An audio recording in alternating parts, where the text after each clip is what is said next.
I was just doing a LBC phone-in about the role of trade unions in society. And what was interesting was that bar one, and that was a text message, all the calls were essentially pro-union and pro the rights of unions to defend people. And so don't want to overstate it, but it seems to me that the effect of yesterday's demonstration was not to turn people, certainly as far as LBC listeners are concerned, against unions, more in the opposite direction of finding out much more about what unions were about. But we have to face the fact that union membership is well down, and that the intensity of union membership in Britain is largely in the public sector, not the private sector, and that there are an awful lot of small private sector service industry employers who behave in the most disgusting fashion, ignoring health and safety, minimum wage and any other kind of regulations. And so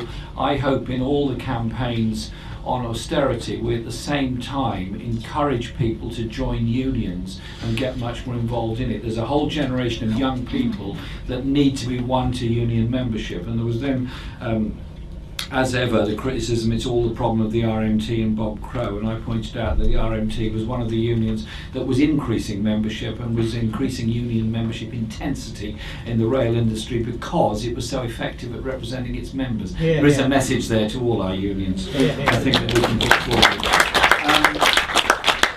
forward. Daniel mentioned the Nobel Peace Prize. Just relax. The Nobel Peace Prize awarding committee have a great sense of humour.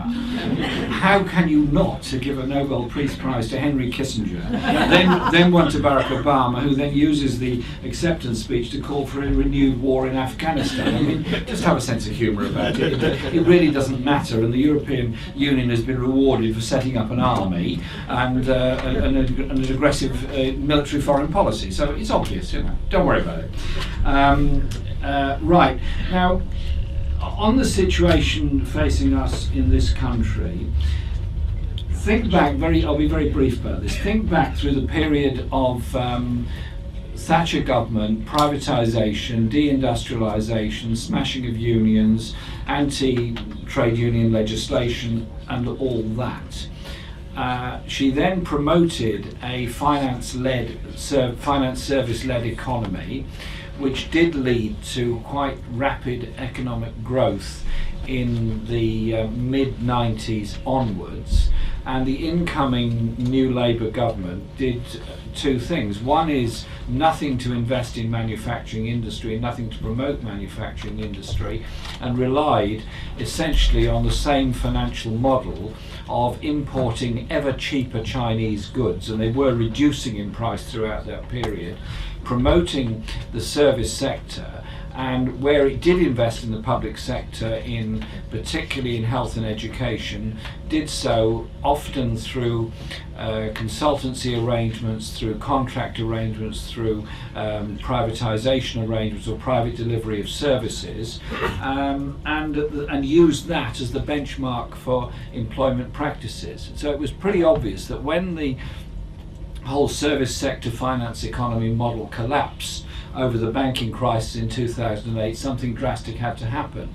The government at that time did two things. One was to pump huge amounts of money to subsidise the banks who had lost a large amount of money on essentially American property speculation, and at the same time take the banks into a strange form of public ownership, which was essentially that the government nationalised the debts and then proceeded to privatise the assets of the banks. So we had, for example, Northern Rock, the first one to be nationalised, the first one to be sold off, not back into the original form, which was of a mutual, but as a sale to another banking arrangement.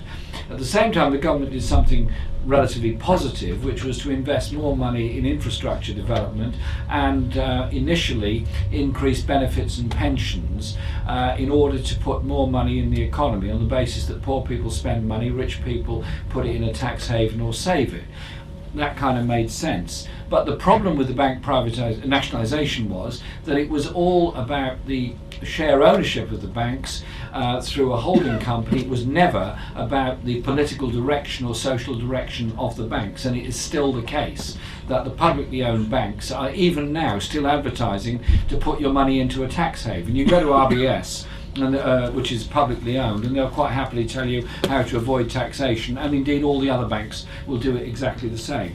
So the 2010 election, as you all remember, was this strange election where essentially the front bench spokespeople for both parties, Conservative and Labour, were promising a degree of austerity, and indeed Alistair Darling promised more austerity than Margaret Thatcher put forward.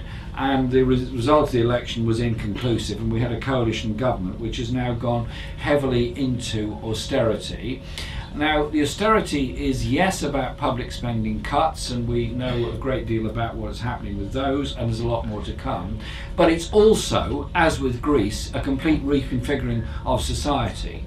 It is increasing the tax burden on the poorest, increasing the tax burden on low-income consumers, decreasing the tax burden on the very wealthy, and despite sort of big talk, is basically encouraging the continuation of tax havens and tax avoidance schemes. The opposition to the austerity was initially in Britain fairly limited, and hats off, congratulations to the students that started the opposition to austerity over the massive hike in student fees in straight after the election 2010-2011. So we have to face the fact that there has been a slow growth of opposition to the cuts, and it is gathering pace. The formation of the coalition of resistance has been a very good thing because it's given a point of focus and a point of information and brought unions and community campaigns together in a way in previous periods of austerity that has not always been the case. The unions have seen themselves as box one, community organisations as box two, and I think the strength of the march last year and yesterday's march are very, very important.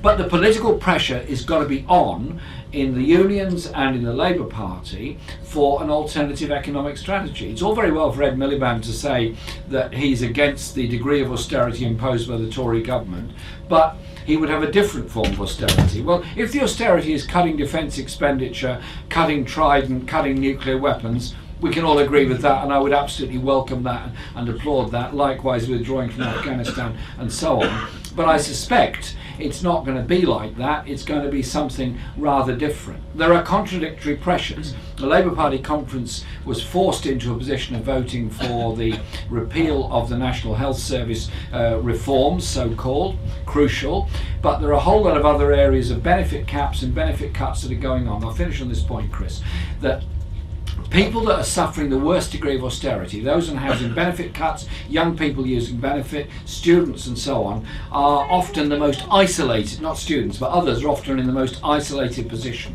particularly private sector tenants. The question is uniting people in some sense of defending the principles of a national health service, the principles of a welfare state, and the principles of public investment in infrastructure and industry. None of this is new. It's happened all over the world before Europe was hit by these austerity programs. That was the agenda of the International Monetary Fund. We have to stand for a clear economic alternative which is public ownership and control of the financial system in order to provide for the kind of cohesive provision of education, welfare and housing that we all aspire to for every one of our citizens in every one of our countries. Unity in and out of the Eurozone, unity across Europe is crucial in this period. Thank you very much.